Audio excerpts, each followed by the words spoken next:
পৃথিবীতে একজন মানুষই শুধু জানতেন যে তিনি পৃথিবীতে কতদিন বাঁচবেন, সেটা হচ্ছে সাইয়েদনা আদম আলাইহিস সালাম। ওনাকে বলে দেয়া হয়েছিল উমরুকা আলফু সানা, তুমি পৃথিবীতে বাঁচবে 1000 বছর। কয় বছর? সাইয়েদনা আদমের সামনে অনেকগুলো রুহু রাখা হলো। সাইয়েদনা আদম বললেন, এরা কারা? আল্লাহ বললেন, এরা হচ্ছে নাসালুক, তোমার বংশধর, পৃথিবীতে তোমার পর এরা পৃথিবীতে আসবে। সাইয়েদনা আদম বললেন, আল্লাহ ওই যে একটা রুহু দেখা যায়, এটার নাম কি?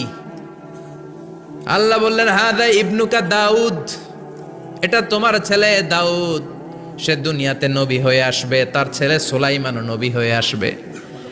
সাইয়েদনা আদম বললেন, মাবুদ, আমার ছেলে দাউদের কত বছর হায়াত আপনি দিয়েছেন? আল্লাহ বললেন, আরবাউনা সানা, মাত্র 40 বছর, 4 ইয়ার্স, 40 বছর তোমার ছেলেটা বাঁচবে।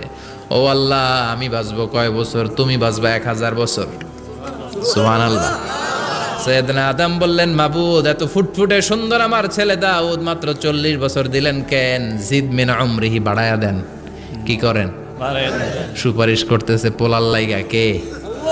বাবা। আল্লাহ আপনি বাড়ায়া দেন। আল্লাহকে বাড়ানো যাবে না, লেখা হয়ে গেছে। রুফিআতিল আকলাম ওয়া জাফফাতিস সুহুফ, কলম তুলে নেওয়া হয়েছে আর কালি শুকায় গেছে, আর কিছু করা যাবে?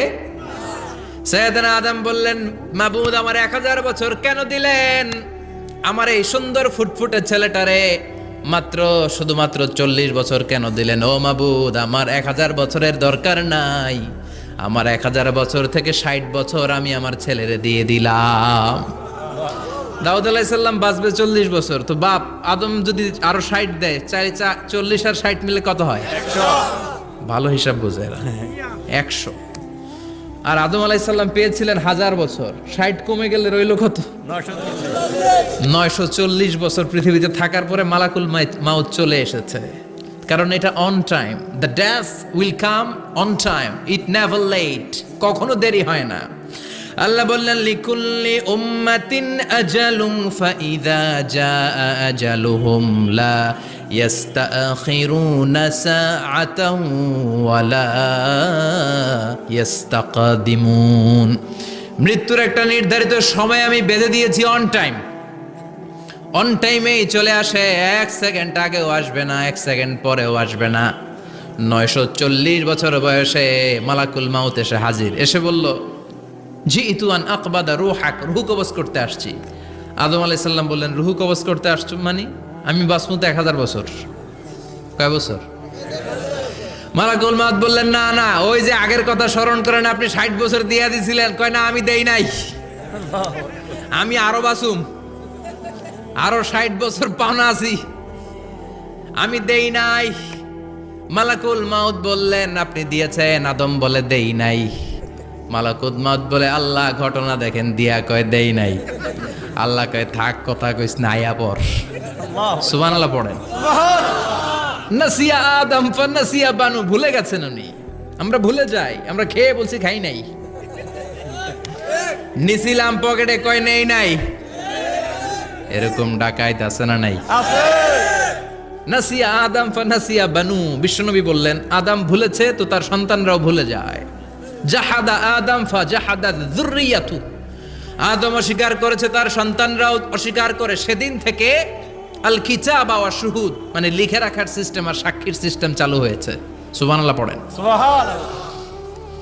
940 বছর বয়সে মালাকুল মাউত এসে আদম আলাইহিস সালামের রূহ নিতে পারে নাই। উনি 1000 বছর যখন হয়েছে তখন এসে সাইয়েদনা আদম আলাইহিস সালামের রূহ কবজ করেছে। যেই দিন পৃথিবীর প্রথম মানব, প্রথম নবীর রূহ মালাকুল মাউত দুনিয়া এসে কবজ করেছে, ওই দিনটাও ছিল জুমাবার। সুবহানাল্লাহ, আল্লাহু আকবার।